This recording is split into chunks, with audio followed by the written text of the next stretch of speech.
أعوذ بالله من الشيطان الرجيم بسم الله الرحمن الرحيم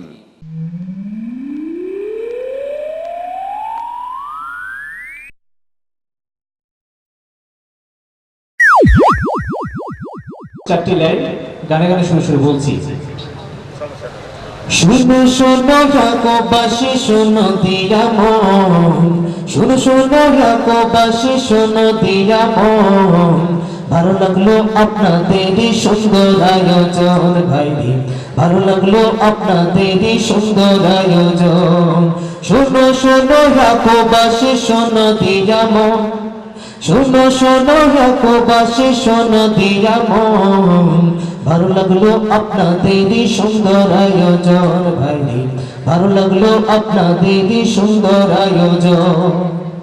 5 বছর ধরে এই মাহফিলটা হইল, মুজিবুল হক মজুমদার ভাই কত কষ্ট করলো। 5 বছর ধরে এই মাহফিলটা হইল, মুজিবুল হক মজুমদার ভাই কত কষ্ট করলো। সভাপতির গুরু দায়িত্ব করিল পালন।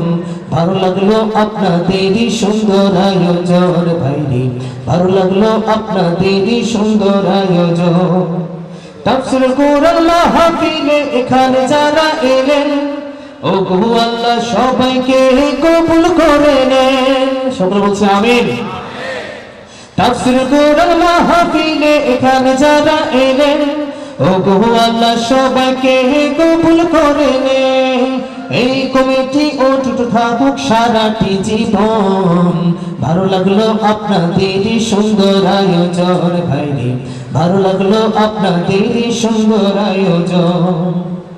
মিন্টু রনি মুজিব রসুল খলিল নূর ইসলাম ভাই, মাহফিল কমিটির এদের তুলনা যে নাই। মিন্টু রনি মুজিব রসুল খলিল নূর ইসলাম ভাই, মাহফিল কমিটির এদের তুলনা যে নাই। সহযোগিতার হাত বাড়িয়ে করবেন সমর্থন, করবে তো ইনশাআল্লাহ। সহযোগিতার হাত বাড়িয়ে করবেন সমর্থন। ভালো লাগলো আপনাদেরই সুন্দর আয়োজন ভাইরি, ভালো লাগলো আপনাদেরই সুন্দর আয়োজন। শোনো শোনো ইয়াকুববাসী শোনো দিয়া মন, ভালো লাগলো আপনাদেরই সুন্দর আয়োজন। শুধু রামগড় থেকে আগতম রামগড় কোট মসজিদের সম্মানিত খতিব হযরত মাওলানা আখতার হোসেন জাহারি সাহেব, হযরত মাওলানা আখতার হোসেন জাহারি সাহেবকে ওনার মূল্যবান তাকরীর পেশ করার জন্য সবিনয় অনুরোধ জানাচ্ছি। আসসালামু আলাইকুম ওয়া রাহমাতুল্লাহি ওয়া বারাকাতুহু।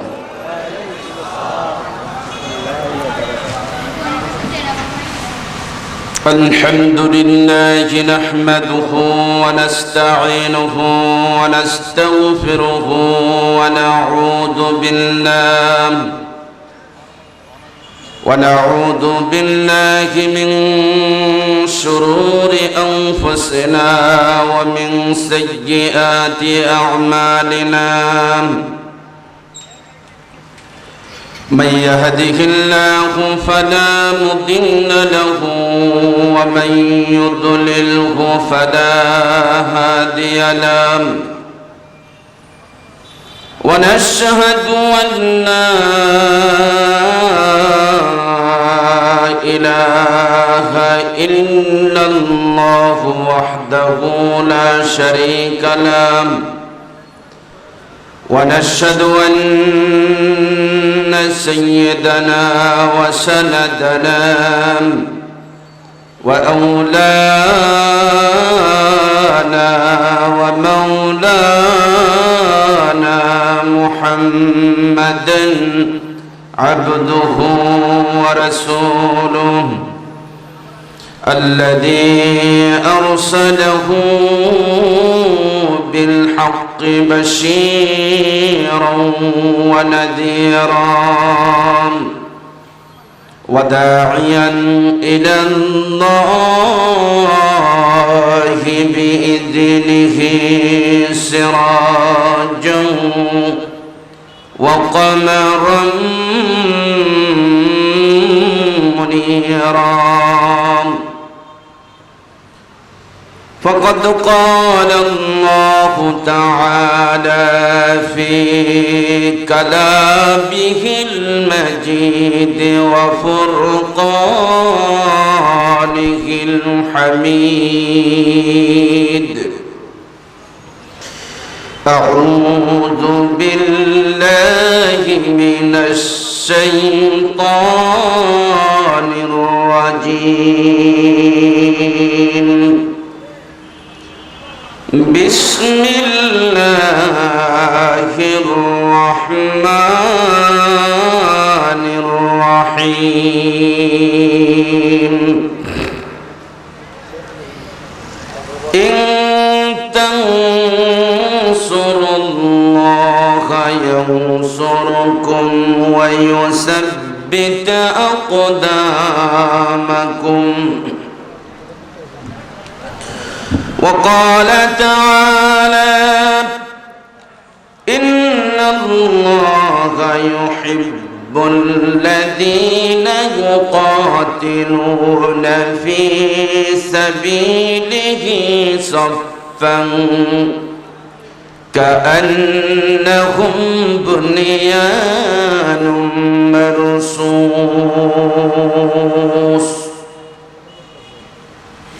وقال تعالى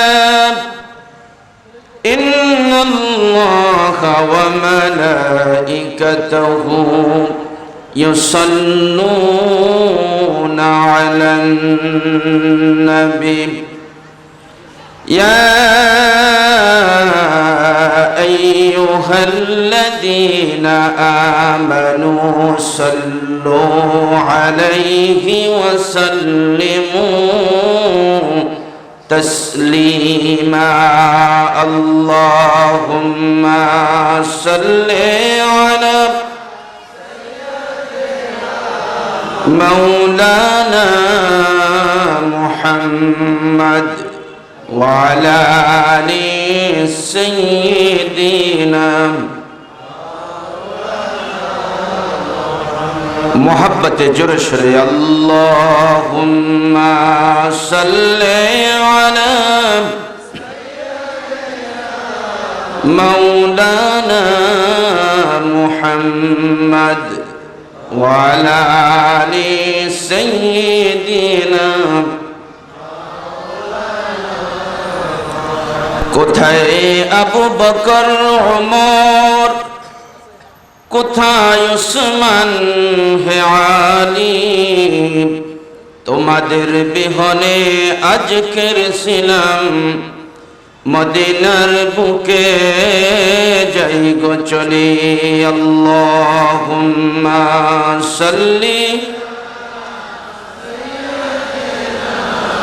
مولانا محمد وعلى آل سيدنا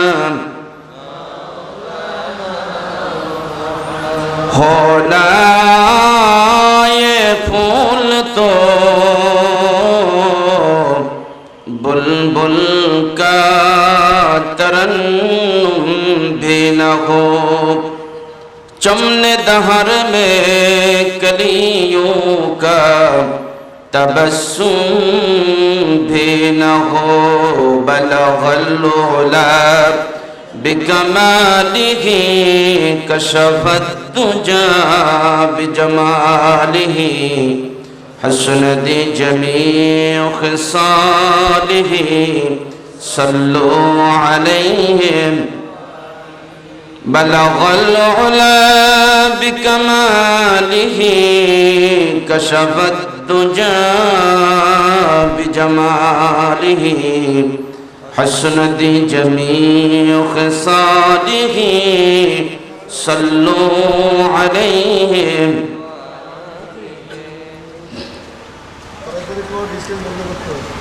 বৃহত্তর হ্যাকো এলাকাবাসীর উদ্যোগে ঐতিহাসিক পঞ্চমতম তাফসিরুল কোরআন মাহফিল 2 দিন ব্যাপী তাফসিরুল কোরআন মাহফিলের শেষ দিনের আজকের মহিমান্বিত জলসার সম্মানিত সভাপতি জনাব মজিবুল হক মজুমদার সাহেব, বারাকাল্লাহ ফি হায়াতি। মঞ্চে উপস্থিত বিজ্ঞজনেরা, দূর দূরান্ত থেকে আগত হযরত উলামায়ে কেরাম এবং ইসলাম প্রিয়, দিন প্রিয় তৌহিদি জনতা ভাইয়েরা, চতুর্দিকে পর্দার আড়ালে অবস্থানরত শ্রদ্ধাভাজন প্রাণের স্পন্দন সম্মানিতা মা ও বোনেরা, আমরা আল্লাহ সুবহানাহু ওয়া তাআলার দরবারে লাখো কোটি শুকর গুজার করছি যে মহান মনিব 2 দিন ব্যাপী তাফসীরুল কোরআন মাহফিলের শেষ দিনেও আমাদেরকে স্বতঃস্ফূর্তভাবে হাজির হওয়ার তৌফিক দান করেছেন। সেই জন্য দিল করে শুকর আদায় করছি। সকলে বলছি আলহামদুলিল্লাহ। আপনারা আছেন তো? সবাই আছেন? সবাই তো একটু আওয়াজ করে বলুন আলহামদুলিল্লাহ।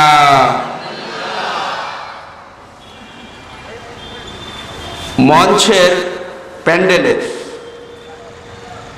আশপাশে রাস্তাঘাটে অনেক ভাই দাঁড়িয়ে আছে। প্যান্ডেলের ভিতরে অবশ্য যথেষ্ট জায়গা আছে। মাহফিল তো প্রতিদিন হয় না, মাত্র 2 দিন। জোরে বলুন কয় দিন? 2 দিন। আমাদের কিছু ভাইয়েরা অনেক সময় বলে থাকে বহুত ওয়াজ নসিহত হয়, এত দরকার নেই। এবং ওয়াজ নসিহত হচ্ছে কিন্তু হেদায়েত হচ্ছে না, এরকম একটা স্লোগান, এরকম একটা বিরোধপূর্ণ কথা মাহফিলের বিরুদ্ধে আছে। আছে কি নাই? আছে। হেদায়েত হচ্ছে না, হেদায়েত নেই। আমি এটা একটু সংক্ষেপে ক্লিয়ার করে দিচ্ছি। হেদায়েত কেন হচ্ছে না, হেদায়েত নাই কেন, আবার হেদায়েত সংরক্ষণ করেন একমাত্র আল্লাহ। জোরে বলুন কে? আল্লাহ। তিনি যাকে হেদায়েত করবেন তিনি হেদায়েত পাবেন। জোরে বলুন ঠিক না ব্যাঠিক? তবে হেদায়েত হচ্ছে না বা কম হচ্ছে, এই শেখায়েত একদিকে ঠিক আছে, আরেকদিকে চিন্তা করলে দেখা যাবে গোমরাহির দাওয়াতের তুলনা শয়তান যেভাবে ইনসানকে গুনার দিকে আহ্বান করছে, রাত দিন 24 ঘন্টা, পুরাটা বছর যদি আপনি হিসাব করেন 365 দিনে 1 বছর আমরা হিসাব করি না? এই অত্র অঞ্চলের জন্য যদি বলেন যে বৃহত্তর হেয়াকোবাসীর জন্য 2 দিন ব্যাপী একটা মাহফিল। আজকে মাহফিলটা শুরু হয়েছে কয়টা থেকে শুরু হয়েছে? জোহরের নামাজের পর নাকি? চলবে মনে করুন 12টা পর্যন্ত। 2টা থেকে যদি আমি 12টা পর্যন্ত হিসাব করি তাহলে কয় ঘন্টা হয়?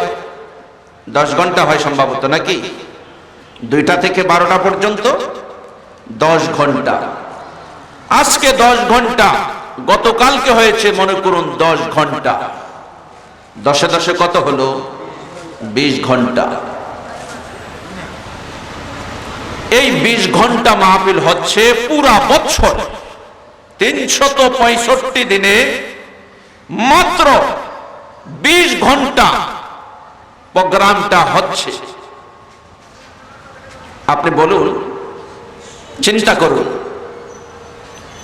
365 দিন আমরা গুনাহ করি, গুনার সাথে সম্পর্ক, বাজারে গেলে গুনাহ, রাস্তায় হাঁটলে গুনাহ, রিকশায় উঠলে গুনাহ, চেঞ্জিতে বসবেন সেখানে গুনাহ,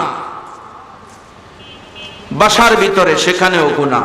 এ আমার প্রিয় শিল্পী ভাই, কি নাম যেন? আলামিন সাকিব, যে বলছে ভাইরাস, মারাত্মক ভাইরাস। প্রতিটি কথা একদম বাস্তব।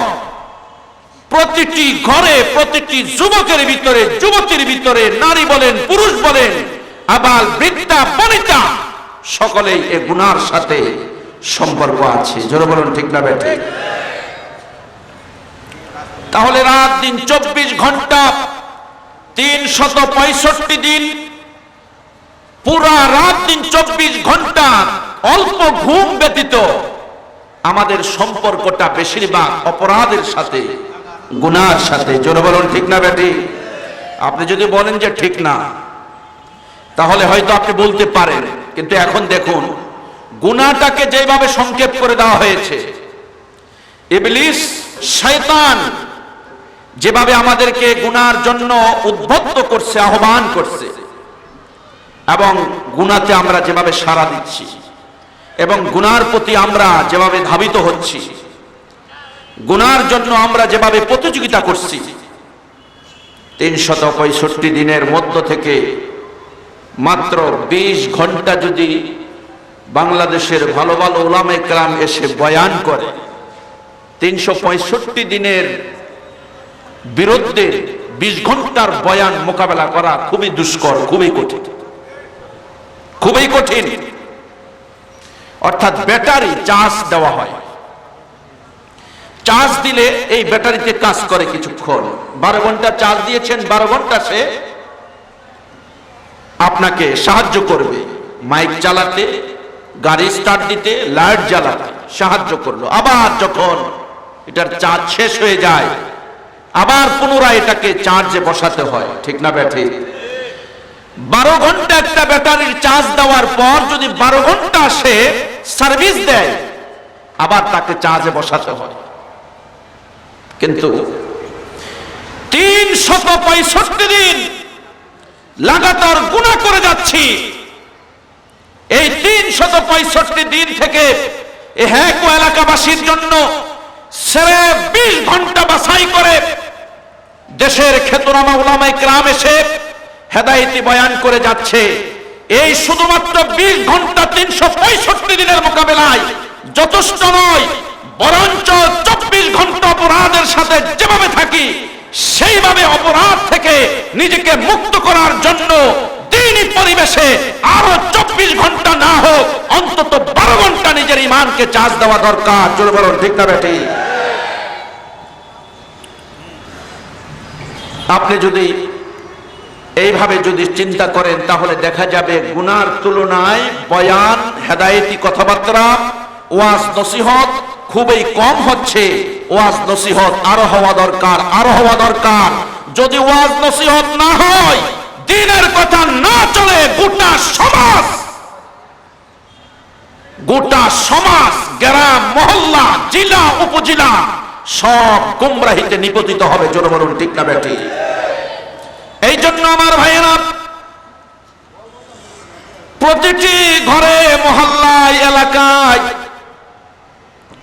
যুবক মিলে, মুরব্বীরা মিলে অন্তত পক্ষে বৎসরের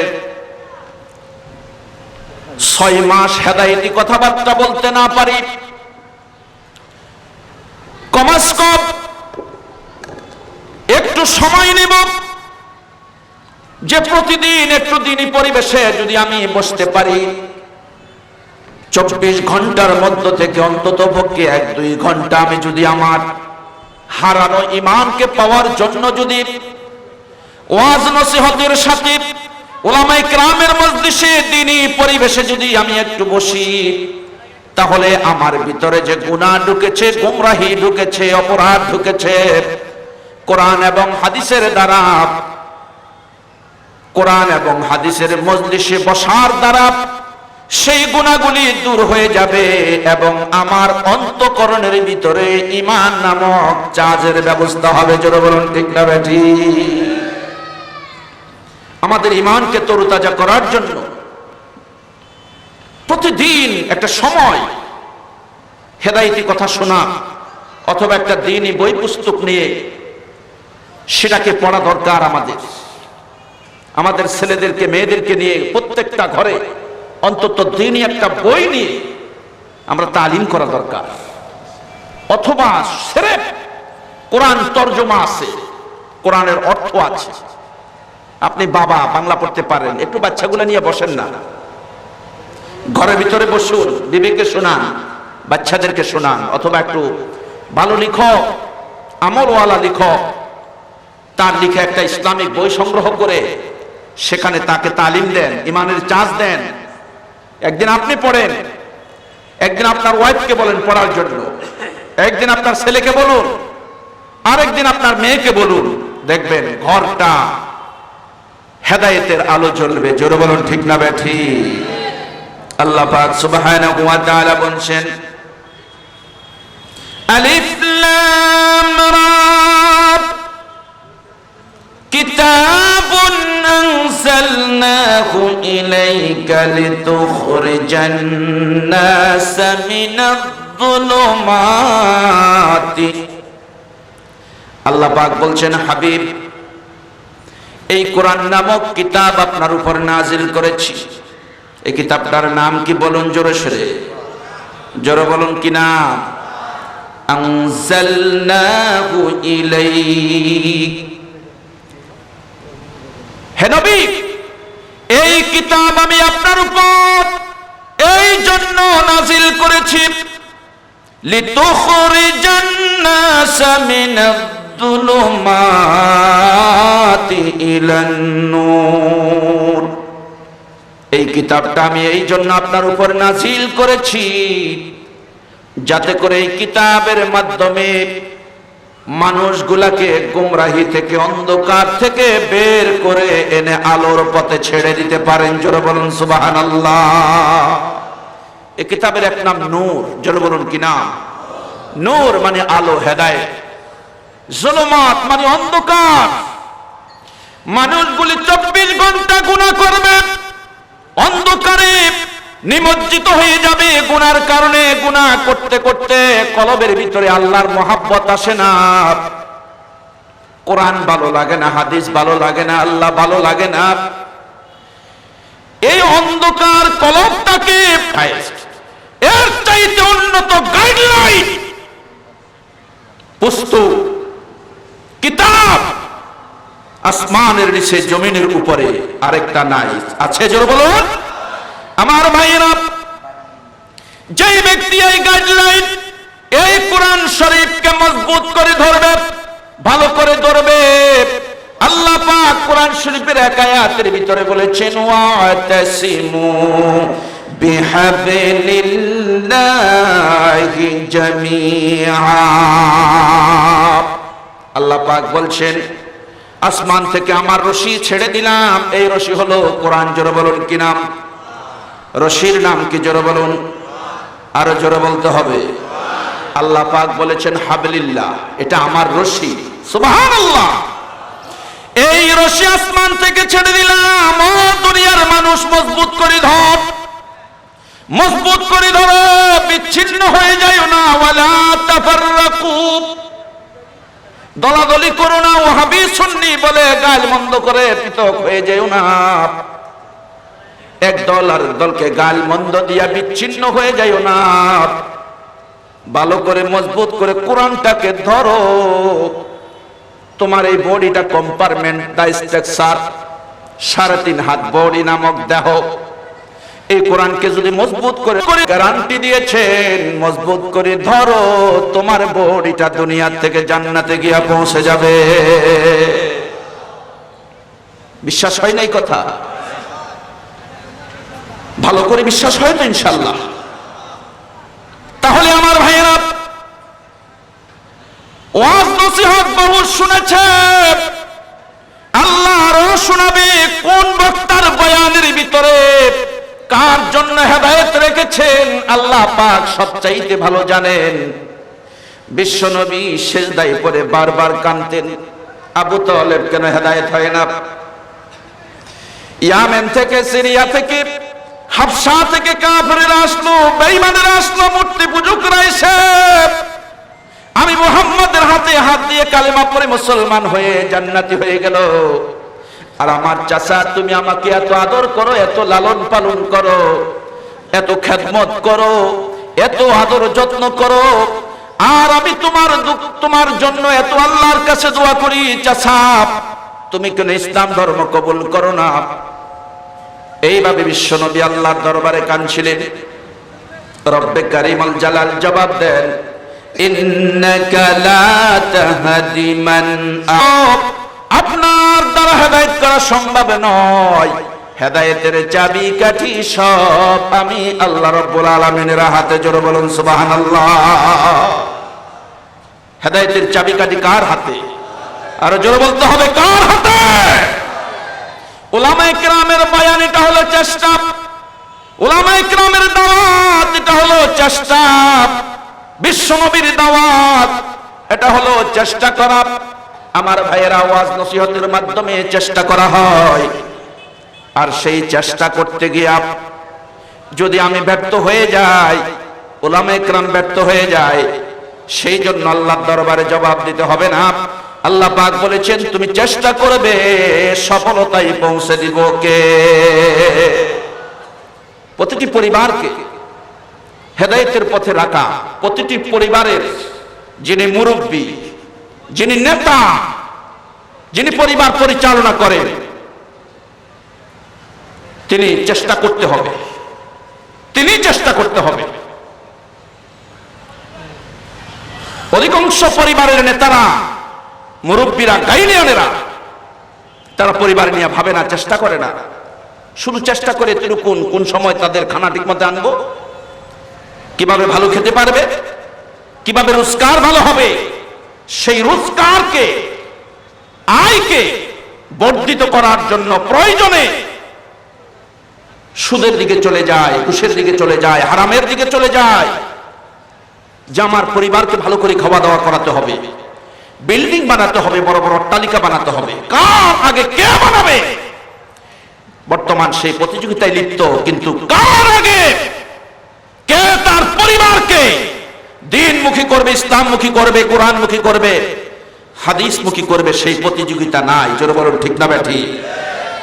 वाज तो सुनते ही लेकिन हम अमल करते नहीं,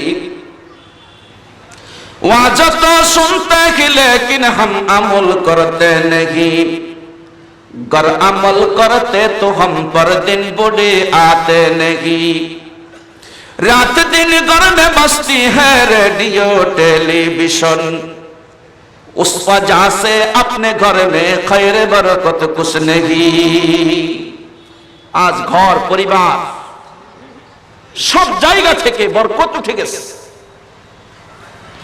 ওয়াজ আমরা শুনি, কিন্তু ওয়াজের প্রতি তো আমাদের আমল নাই, আমলের চেষ্টা করি না।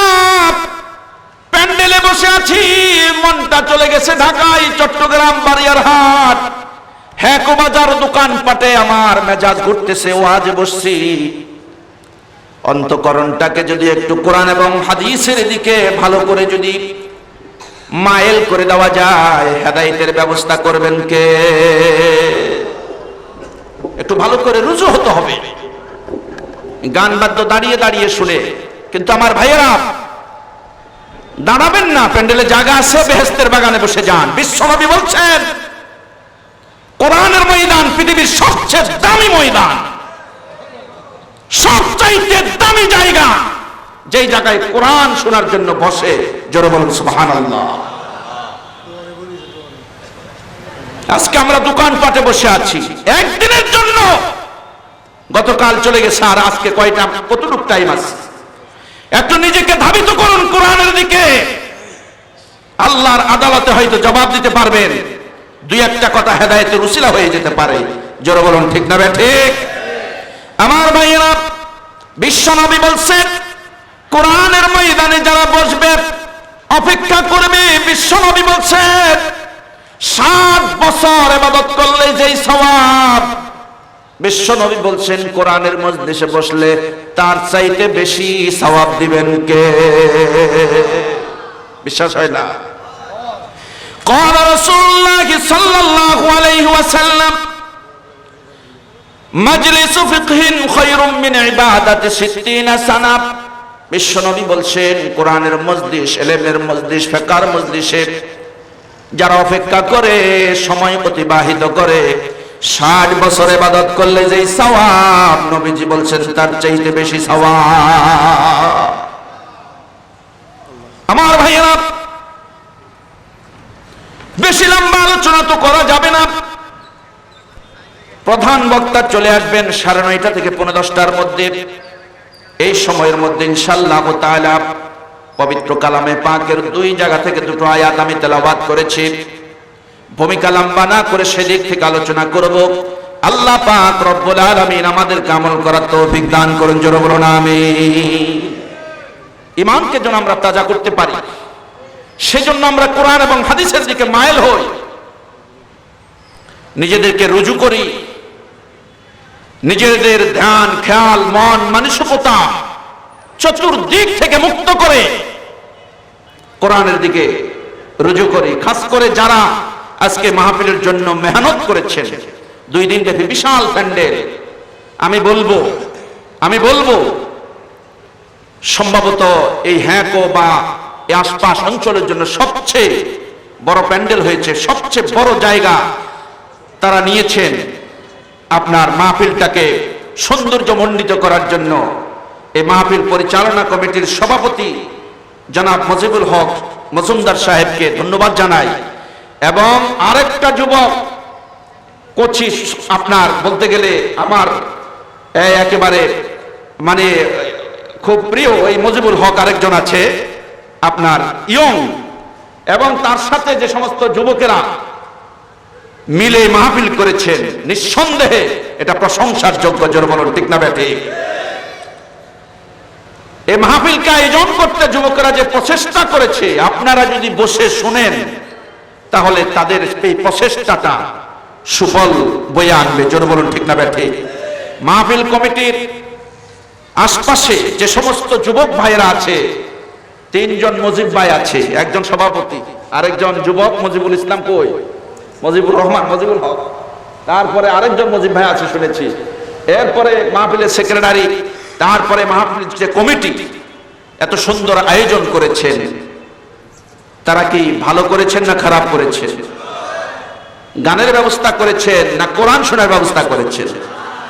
5 বছর যে ব্যবস্থা তিনারা করছেন, যাতে সারা জীবন এই মাঠকে কোরআন এবং হাদিসের মাঠ হিসাবে আল্লাহ কবুল করে নেন, জোরে বলুন আমিন। আমার ভাইয়েরা, সর্বক্ষেত্রে হয়তো আমি মাহফিলের পর পরে কথা বলতে পারবো না, আমাকে হয়তো 5 বছরের মধ্যে এই বছর আমাকে দাওয়াত দেওয়া হয়েছে। আমি অত্র অঞ্চলে আগে খুব আসতাম, খুব প্রোগ্রাম করতাম, এখন সব প্রোগ্রামগুলি দূরে দূরে। আমাকে হয়তো দেখে অনেকে চিন্তা করছেন যে অনেকদিন পরে দেখেছেন, হয়তো কেউ বলবেন যে 15 বছর 16 বছর 10 বছর 11 বছর, তার মানে আশপাশে অনেক প্রোগ্রাম করেছি। যে সময় আমরা আপনার এদিকে প্রোগ্রাম করি, যে বাচ্চাগুলোকে ছোট দেখেছি, আজকে তারা প্রোগ্রামের আয়োজন করছে, আল্লাহ কবুল করেন, সকলে বলুন আমিন। প্রিয় ভাইয়েরা, পবিত্র কালামে পাক সূরা সাদ থেকে আমি একটা আয়াত তেলাওয়াত করেছি, মোট 2টো আয়াত তেলাওয়াত করেছি, যে আয়াতকে নিয়ে আমি ইনশাআল্লাহ তাআলা আজকের আলোচনা চালিয়ে যাব। আল্লাহ কবুল করেন, সকলে বলুন আমিন। প্রথম যে আয়াত তেলাওয়াত করেছি, আল্লাহ পাক বলছেন, ইন তানসুরুল্লাহ ইয়ানসুরুকুম ওয়া ইউসাব্বিত আকদামাকুম। এখানে 3টি কথা আল্লাহ পাক বলেছেন, এবং মুহাম্মদ সাল্লাল্লাহু আলাইহি সাল্লামের জীবনকে আল্লাহ পাক 3 ভাগ করেছেন। কয় ভাগ? জোরে বলুন, কয় ভাগ? 3 ভাগ। কোরআন শরীফে আয়াতের মধ্যে আল্লাহ পাক 3টি কথা বলেছেন, এবং আমাদের নবীজির জীবনীটাকেও 3 ভাগ করেছেন। কয় ভাগ? জোরে বলতে হবে, কয় ভাগ? মনকে রুজু করুন, ইনশাআল্লাহ তাআলা ফায়দা হবে, জোরে বলুন ঠিক না ঠিক? কোরআন শরীফের এমন কোন আয়াত আল্লাহ পাক অনর্থক নাজিল করেন নাই, হাসাহাসি ঠাট্টা বিদ্রুপ করার জন্য নাজিল করেন নাই। বাস্তবে পৃথিবীতে যা দরকার, সমাজ রাষ্ট্রের মানুষের যা দরকার, সেই মর্মে আল্লাহ পাক কোরআন নাজিল করেছেন, জোরে বলুন ঠিক না ঠিক? কোরআন শরীফের আয়াতের ভিতরে আল্লাহ পাক রব্বুল আলামিন 3টা কথা বলেছেন, এবং আমি আপনার নবীর জীবনটাকেও 3 ভাগে ভাগ করেছেন। ইন তানসুরুল্লাহ ইয়ানসুরুকুম ওয়া ইউসাব্বিত আকদামাকুম।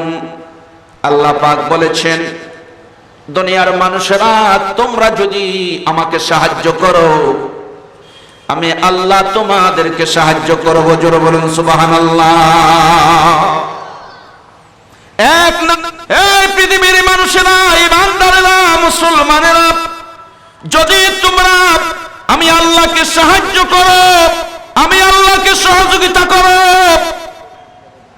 এর পরিবর্তে আমি আল্লাহ তোমাদেরকে সাহায্য করব। কার কথা? জোরে বলতে হবে, কার কথা?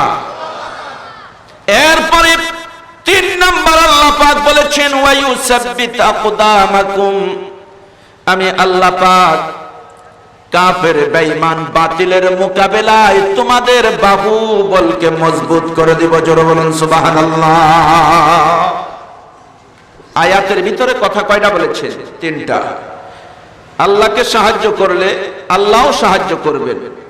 এরপরে বাতিল, কাফের, বেঈমান, নাস্তিক, নমরুদ, ফেরাউন, এদের মোকাবেলায় আমাদের বাহুবলকে মজবুত করে দিবেন কে? জোরে বলতে হবে কে? আল্লাহর আওয়াজটা কি জোরে বাহির হইলে গুনাহ হবে নাকি? একটু আওয়াজ করে বলুন আল্লাহ। শয়তান থাকবে না যাবে? শয়তান থাকা দরকার না যাওয়া দরকার? জোরে জোরে আওয়াজ করে বলুন আল্লাহ। এরকম দুর্বল মানুষের মতো বললে হবে না, জোরে বলুন আল্লাহ। মিছিলের চাইতে আওয়াজ বেশি হতে হবে। কার আওয়াজ বেশি হতে হবে? জোরে বলুন আল্লাহু আকবার। শয়তান থাকবে নাকি চলে যাবে? আল্লাহ পাক বলেন ইয়া বানি আদম আল্লাহ তা'বুদুশ শাইতানা ইন্নাহু লাকুম আদুউম মুবিন ওয়া আনি'বুদুনি হাদা সিরাতুম মুস্তাকিম। আল্লাহ পাক বলছেন হে বনি আদম, মানুষেরা, ইনসানেরা, শয়তানের দাসত্ব করো না, শয়তানের গোলামি করো না, শয়তানের ইবাদত করো না, কারণ শয়তান তোমাদের জন্য প্রকাশ্য দুশমন। দুশমন থাকা দরকার না চলে যাওয়া দরকার? শয়তান নামক দুশমন থাকা দরকার না চলে যাওয়া দরকার? হাদিস শরীফে বিশ্বনবী বলছেন যেখানে আল্লাহু আকবারের ধ্বনি হবে, আওয়াজ হবে, সেখানে শয়তান থাকবে না, বরঞ্চ শয়তান বায়ু ছাড়তে ছাড়তে উপরের দিকে চলে যাবে। জোরে বলুন সুবহানাল্লাহ। সুতরাং আল্লাহর আওয়াজ, আল্লাহু আকবারের আওয়াজ মুসলমানের মুখে যত থাকবে, শয়তান আগাতে পারবে না, চলে যেতে বাধ্য হবে। জোরে বলুন ঠিক না বেঠিক? আল্লাহ পাক বলছেন ওয়া আনি'বুদুনি হাদা সিরাতুম মুস্তাকিম, আমার ইবাদত করো, আমার দাসত্ব করো, আমার গোলামি করো, এটা হলো তোমাদের জন্য সোজা পথ, এটা হলো তোমাদের জন্য জান্নাতে যাওয়ার পথ। জোরে বলুন সুবহানাল্লাহ। তো আমার ভাইয়েরা, মূল কথায় চলে আসি। আয়াতের মধ্যে আল্লাহ পাক 3টা কথা বলেছেন। 1 নাম্বার বলেছেন ও আমার বান্দা বান্দি, ইমানদাররা, মুমিন মুমিনারা, যদি আমি আল্লাহকে সাহায্য করো, আমি আল্লাহ তোমাদেরকে সাহায্য করব, এবং কাফের বেঈমানের মোকাবিলায় আমি আল্লাহ তোমাদের বাহুবলকে মজবুত করে দিব। কার ওয়াদা? আল্লাহর ওয়াদা। এবার আমার ভাইয়েরা, বিশ্বনবীর জীবনটা 3 ভাগ। আল্লাহর পয়গম্বর হায়াত পেয়েছেন জন্মের পর থেকে মওতের আগ পর্যন্ত হায়াত পেয়েছেন 63 বছর। জোরে বলুন কত বছর? 63 বছর। হায়াতটা 3 ভাগ। 1 ভাগ হলো জন্মের পর থেকে নবুয়তের আগ পর্যন্ত একটি ভাগ, জন্মগ্রহণ করেছেন, এরপর থেকে 40 বছর নবুয়তের আগ পর্যন্ত একটি ভাগ। নবুয়ত পাওয়ার পর মক্কি জিন্দেগীর 13 বছর হলো দ্বিতীয় ভাগ। এরপরে মক্কা থেকে হিজরত করে মদিনায় চলে গেছেন, 10 বছর বেঁচে ছিলেন। হায়াতের জিন্দেগীর শেষ ভাগটা ছিল 10 বছর। এই 3 নাম্বার ভাগ, অর্থাৎ আল্লাহর পয়গম্বরের জীবনীটা 3 ভাগে বিভক্ত। 1 ভাগ হলো নবুয়তের আগে 40 বছর, দ্বিতীয় ভাগ হলো নবুয়তের পরে মক্কার জীবনের কয় বছর? 13 বছর। জোরে বলুন কয় বছর? মক্কা থেকে হিজরত করে মদিনায় যাওয়ার পর আল্লাহর পয়গম্বর 10 বছর বেঁচে ছিলেন। জীবনের শেষ ভাগ 3 ভাগ হয়ে গেছে না? এবার আসেন আমার ভাইয়েরা, নবুয়তের আগে, জন্মের পর থেকে নবুয়তের আগে আল্লাহর পয়গম্বরের কোনো কাজকর্ম মুসলমানের জন্য, দুনিয়াবাসীর জন্য কোনো শরীয়ত হয় নাই, আমলের ব্যাপার হয় নাই, আলোচনার ব্যাপার হয়েছে। আলোচনা করলে ইবাদত হবে, জন্ম বৃত্তান্ত করলে, আল্লাহর পয়গম্বরের জন্ম বৃত্তান্ত বয়ান করলো সওয়াব হবে। কিন্তু আল্লাহর পয়গম্বরের নবুয়তের আগ পর্যন্ত আল্লাহর পয়গম্বরের জীবনের কোনো কাজ আমাদের জন্য হালাল অথবা হারাম হিসাবে আল্লাহ পাক শরীয়তের সীমাবদ্ধতা করে দেন নাই।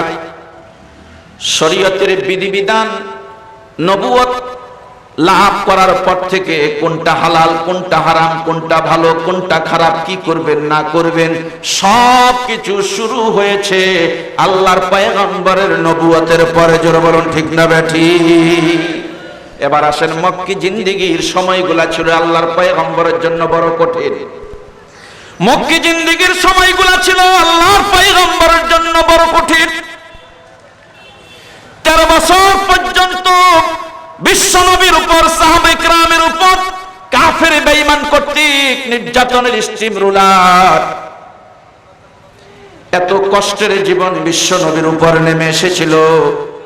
আল্লাহ পাক জিহাদ নামে কোনো আয়াত নাজিল করে নাই। 13 বছর পর্যন্ত জিহাদের কোনো আয়াত নাজিল করে নাই। 13 বছর পয়গম্বরকে বলছেন, হাবিব, কাফেররা গাল দিলে গাল শুনতে হবে, মার দিলে মার খেতে হবে, কোনো প্রতিবাদ প্রতিশোধ করা যাবে না।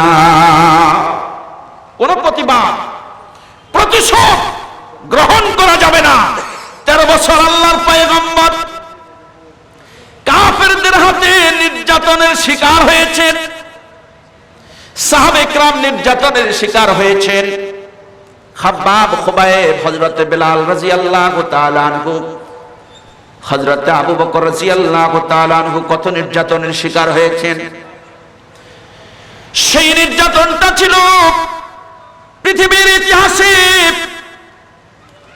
এমন নির্যাতন আর কেউ কারো উপর করে নাই। হযরত বেলাল রাদিয়াল্লাহু তাআলা আনহু, তিনি ছিলেন একজনের গোলাম, কালো মানুষ, চেহারা বিশ্রী মানুষ, চেহারা সুন্দর নাই, ঠোঁট নিচের দিকে ঝুলে আছে, গোটা শরীরটা কালো, কিন্তু তার ঈমানটা ছিল বড় ভালো।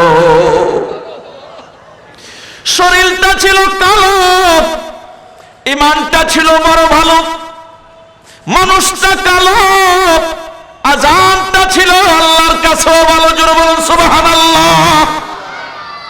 সেই বেলাল রাদিয়াল্লাহু তাআলা আনহু কালো মানুষ, হাবশী মানুষ। আমার ভাইরা, বিশ্বনবী মুহাম্মদ সাল্লাল্লাহু আলাইহি সাল্লামের দাওয়াত গ্রহণ করেছেন। বিশ্বনবী সাইয়্যিদুল মুরসালিন,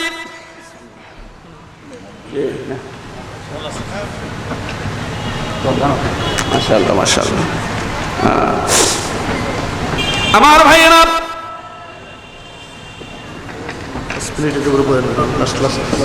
জি জি, এটার লেগে এলাকা ধ্বংস হয়ে গেছে।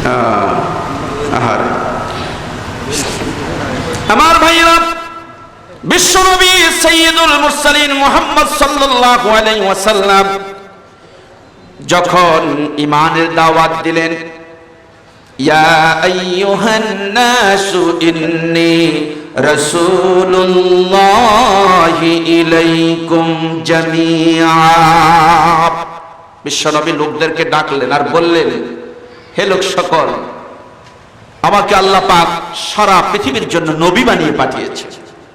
মূর্তি পূজকদের কথা পছন্দ হলো না। মাশাআল্লাহ। আপনার আজকের এই মাহফিলের সম্মানিত প্রধান অতিথি জনাব এইচ.এম. মোহাম্মদ তৈয়ব ভাই, দ্বিতীয় দিনের, আচ্ছা, জনাব আলহাজ হেলাল মোহাম্মদ নুরি সাহেব, না আপনাদের প্রধান অতিথি এখানে এসেছেন, আল্লাহ পাক কবুল করুন, সকলে বলুন আমিন। আসলে অন্যান্য জায়গাতে প্রধান অতিথিরা আসে চলে যায়, তো তিনারা কোরআনের দরসে বসে গেছে। আপনারা খুশি না বেজার? বিশ্বনবী কোরআনের দরসে বসে বলছেন, আল্লাহ পাক আমাকে তৌফিক দিয়েছেন যে আমি কোরআনের দরসে বসে গেছি। সুবহানাল্লাহ। পৃথিবীর সবচাইতে বড় দরস কোরআনের দরস, জোরে বলুন সুবহানাল্লাহ।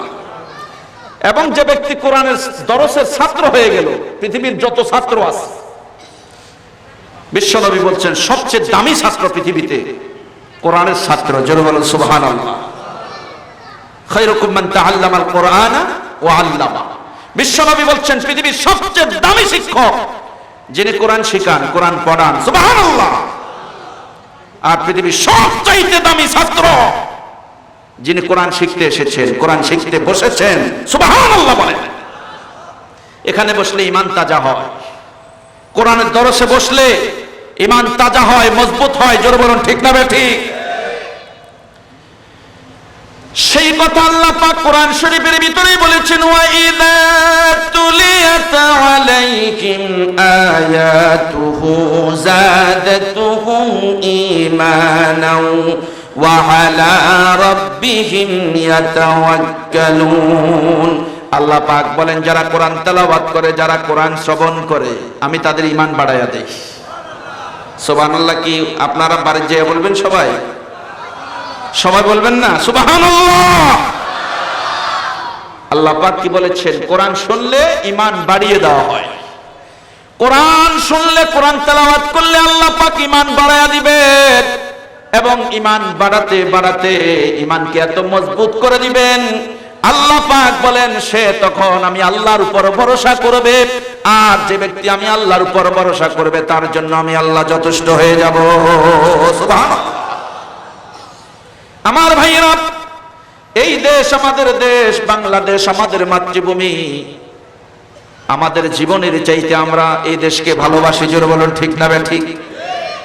এই দেশে বিভিন্ন দল থাকতে পারে, মত থাকতে পারে, কারো পরিচয় আওয়ামী লীগ, কারো পরিচয় বিএনপি, কারো পরিচয় জাতীয় পার্টি, কারো পরিচয় জামাত ইসলাম, বিভিন্ন দল মত থাকতে পারে, কিন্তু আমাদের একটা পরিচয়, আমরা সবাই মুসলমান। যারা বলেন সবাই কি মুসলমান? আমার ভাইয়েরা, মুসলমান হিসাবে আওয়ামী লীগ, বিএনপি, বিভিন্ন রাজনৈতিক দল পরিচয় না দিয়ে কোরআনের মজলিসে আল্লাহর কোরআন শোনার জন্য যখন আমরা বসে যাব, তখন আল্লাহ পাক রব্বুল আলামিন বলেছেন তোমার ঈমানকে বাড়ায়া দেব।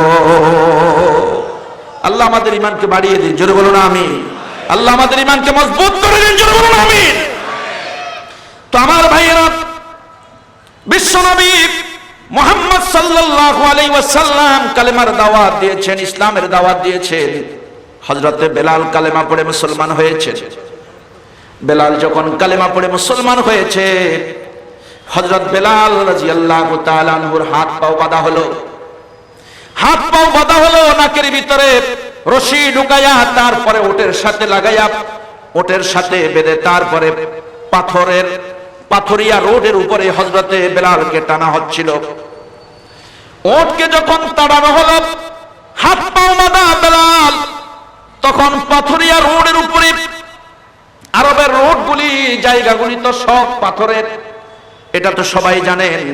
হযরত বেলাল রাদিয়াল্লাহু তাআলা আনহুকে যখন টানা হচ্ছিল, ওই পাথরের সাথে হযরতে বেলালের শরীরের চামড়া উঠে গেছে, শরীরের গোশত উঠে গেছে, রক্ত জর্জর করে বের হচ্ছিল।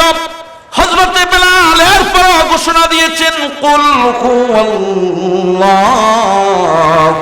আহাদ আল্লাহুস সামাদ লাম ইয়ালিদ ওয়া লাম ইউলাদ ওয়া লাম ইয়াকুল লাহু কুফুয়ান আহাদ। আমার ভাইরা, বেলাল একাত্মবাদের তাসদীক করছিলেন। হযরত বেলাল এক আল্লাহ পাক রব্বুল আলামিনের একাত্মবাদের ঘোষণা দিচ্ছিলেন, কিন্তু এরপর বেলালের উপর নির্যাতন কমে নাই, বরঞ্চ যত আল্লাহর একাত্মবাদ ঘোষণা দেয়, তত বেলালের উপরের নির্যাতনের স্টেম রুলার চলছে কাফের কর্তৃক। নির্যাতন করতে করতে হযরতে বেলালের শরীরের চামড়া উঠে গেল, গোশত উঠে গিয়েছে।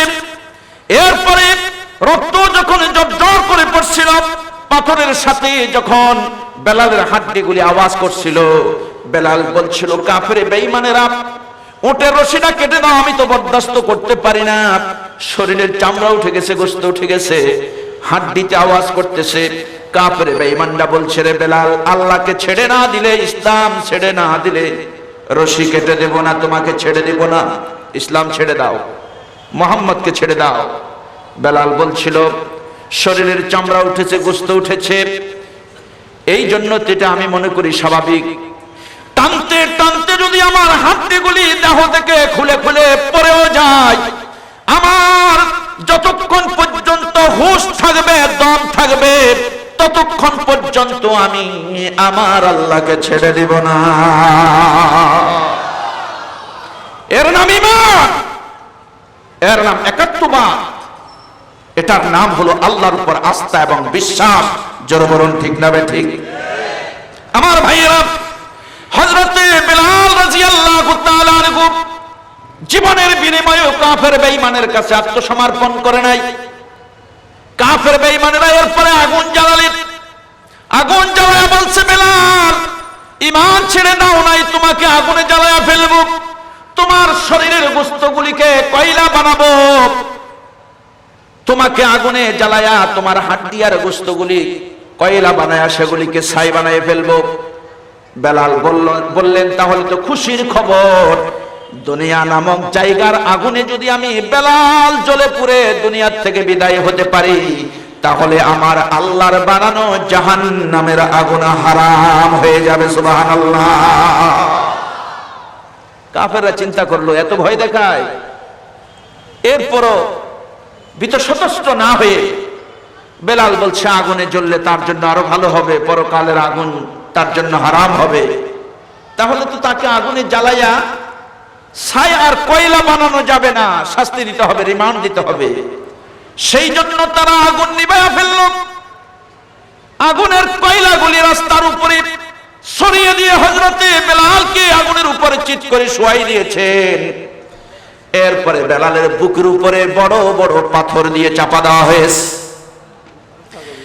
আমার ভাইয়েরা, বেলাল রাদিয়াল্লাহু তাআলা আনহু এত কষ্ট নির্যাতন সহ্য করার পরেও তিনি ঈমান ছেড়ে দেন নাই, কাফের বেঈমান তাকেও ছেড়ে দেয় নাই। হযরত বেলাল রাদিয়াল্লাহু, আমার মুসলমান ভাইরা, আল্লাহর সাহায্য পেতে হলে ঈমানকে তরুতাজা করতে হবে, আল্লাহর সাহায্য পেতে হলে ঈমানকে মজবুত করতে হবে। জোরে বলুন ঠিক না ঠিক? আমার ভাইয়েরা, অনেক ভাই আমাদেরকে অনেক সময় মাহফিলে গেলে বলে, হুজুর খবরদার, জঙ্গির কথা বলবেন না, জিহাদের কথা বলবেন না, অনেকে আদেশ করে, উপদেশ দেয়।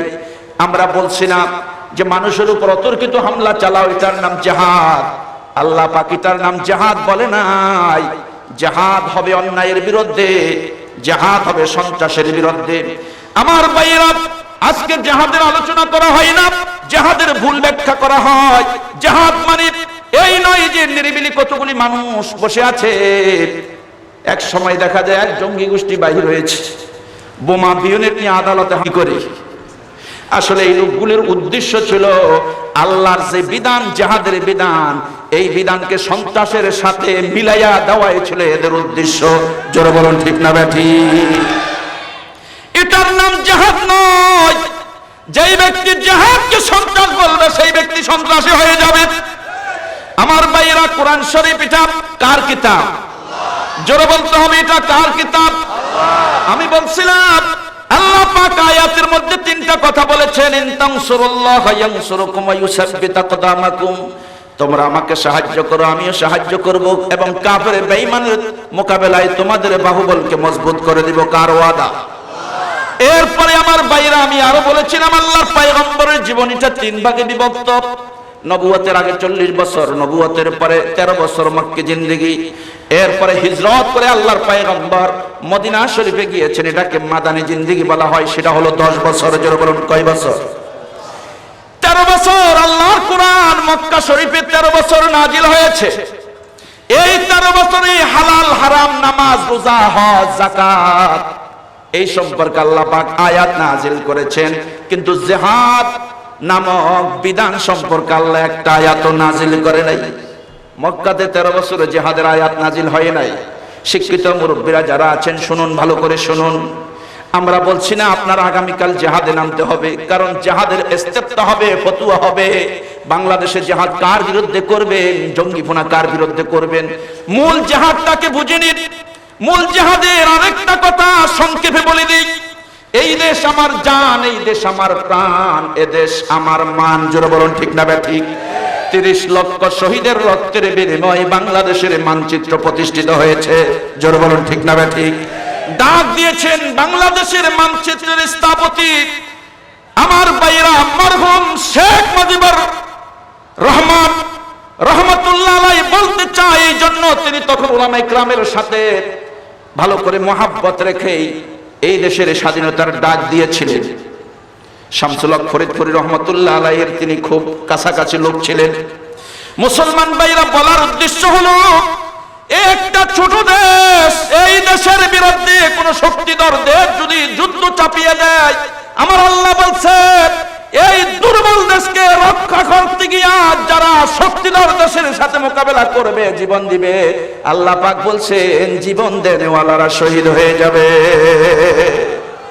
তোমার আমার মাটিকে রক্ষা করার জন্য লড়াই করো, এতে করে যদি মরে যাও তাহলে জান্নাতে যাইবা, তুমি শহীদ হবা। সুবহানাল্লাহ। আমার ভাইয়েরা, জিহাদের অপব্যাখ্যা করা হয়, জিহাদের বিশ্লেষণ ভুল করা হয়। আমার ভাইয়েরা, লম্বা টাইম জিহাদের আলোচনা করলে, আমি যখন আলোচনা করি জিহাদের ধারাবাহিক আলোচনা করে থাকি, সেখানে ডিজিএফআই, এফআই, বিএফআই, এনএসআই, গোয়েন্দা বিভাগ, সেনাবাহিনী, বাংলাদেশের যতগুলি গোয়েন্দা বিভাগ আছে, আমি সেইখানে জিহাদ সম্পর্কে আলোচনা করি। যেখানে বলা হয় জিহাদ সন্ত্রাস, জিহাদ জঙ্গিবাদ, সেখানে মূল জিহাদ কোন, জিহাদ জঙ্গিবাদ কোন, জিহাদ সন্ত্রাস নাকি সন্ত্রাসী করে জিহাদের নাম দিয়া চালায়া দেয়। হলিয়ার্থী জনে যেই মানুষকে হত্যা করা হয়েছে সেটাকে জিহাদ নাম দিয়া চালায়া দেওয়া হয়েছে, কিন্তু ইসলামের জিহাদের সাথে হলিয়ার্থী জনের হামলার সাথে কোনো সম্পর্ক নাই। বাংলা ভাইয়ের সাথে শেখ আব্দুর রহমানের বোমাবাজির সাথে ইসলামের জিহাদের সাথে কোনো সম্পর্ক নাই। জিহাদের মাসালা বুঝতে হবে মুসলমান, ভালো করে বুঝুন। মক্কা জিন্দেগীর 13 বছর বিশ্বনবীর উপর জিহাদের আয়াত নাযিল হয় নাই। আল্লাহ পাক বলছেন, ওগো নবী, মানুষগুলি মূর্তি পূজা করতে করতে সেদিকে মাইল হয়ে গেছে। দীর্ঘ টাইমের মূর্তি পূজা, ভালোবাসা ছাড়তে পারে না। একটু ভালো করে বুঝান। উদউ ইলা সাবিলি রাব্বিকা বিল হিকমা ওয়াল মাউইজাতিন হাসানা। আল্লাহর পয়গম্বরকে আল্লাহ পাক বলছেন, ওগো নবী, এই মূর্তি পূজক মানুষগুলা মূর্তি পূজা করতে করতে, পাথরের পূজা করতে করতে পাথরের সাথে মূর্তির সাথে মোহাব্বত হয়ে গেছে। এই মানুষগুলাকে ভালো সুন্দর আচরণ দিয়ে দিয়ে মালিশ করে করে বুঝায়া ইসলামের দিকে ধাবিত করেন। জোরে বলেন সুবহানাল্লাহ। সুন্দর ব্যবহার করবেন, আখলাকে হাসানা দিবেন, থাপ্পড় দিলে হাত মালিশ করে দিবেন। সুবহানাল্লাহ। আল্লাহর পয়গম্বরকে আঘাত করেছেন আবু জেহেল, চেহারার মধ্যে আঙ্গুলের দাগ পড়ে গেছে, চোখ থেকে ব্যথায় পানি পড়তেছে। নবীজি আবু জেহেলের হাত ধরে মালিশ করে দিয়েছে, বলছেন চাচা হাতে ব্যথা পেয়েছো, চাচা হাতে ব্যথা পেয়েছো, লাঠি দিয়ে আঘাত করলে পরেই তো তুমি হাতে ব্যথা পেতে না। বিশ্বনবী ইসলামের জন্য লাঠির কাছে নিজের পিঠটাও পেতে দিয়েছিলেন। এই জন্য আল্লাহ পাক বলছেন, ওয়াইন্নাকা লাআলা খুলুকিন আযীম। নবী হে, আপনি পবিত্র চরিত্রের উপর প্রতিষ্ঠিত। জোরে বলুন সুবহানাল্লাহ। মানুষ গালি দিলে পয়গম্বর গালি দেয় না। মানুষ আল্লাহর পয়গম্বরকে আঘাত করলে আঘাতের পরিবর্তে আঘাত করে না। আল্লাহর পয়গম্বর হাত মালিশ করে দেন। মানুষ গালি দিলে সুন্দর ব্যবহার করে তাকে বন্ধু বানাইয়া নেন। জোরে বলুন সুবহানাল্লাহ। আল্লাহ পাক বলছে, নবী, আপনাকে যে আখলাক দিয়েছি, যেই সুন্দর ব্যবহারের যোগ্যতা দিয়েছি, পৃথিবীতে আমি আল্লাহর উপরে এই যোগ্যতা কাউকে দেওয়া হয় না। সুবহানাল্লাহ। কষ্ট হচ্ছে ভাইরা আমার। ভাইরা, তাহলে মক্কি জিন্দেগি ছিল আল্লাহর পয়গম্বরের মার খাওয়ার জিন্দেগি।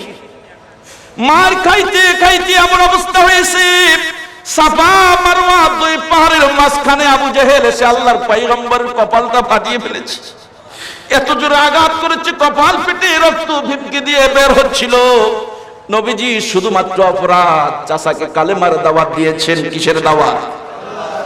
আবু জেহেল লাঠি দিয়ে আঘাত করতে সাহস পেয়েছে। কিছুদিন আগে আল্লাহর পয়গম্বরের স্ত্রী খাদিজা মারা গিয়েছেন, চলে গিয়েছেন, এবং নবীজির চাচাও দুনিয়ার থেকে বিদায় হয়ে গেছে। সেই জন্য আবু জেহেল বলল, চিন্তা করলো মুহাম্মাদের পাশে আর কেউ নাই। চাচার ভয়ে তো এতদিন আঘাত করা হয় নাই, চাচা চলে গেছে, এখন মুহাম্মদকে আঘাত করলে কেউ প্রতিবাদ করবে না। একটু পানি। আমার ভাইয়েরা, দুপুর হয়ে যাচ্ছে।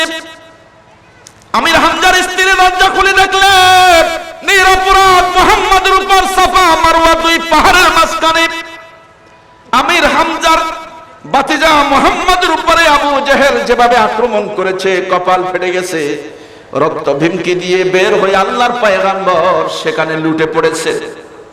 নবীজি পড়ে গেছেন।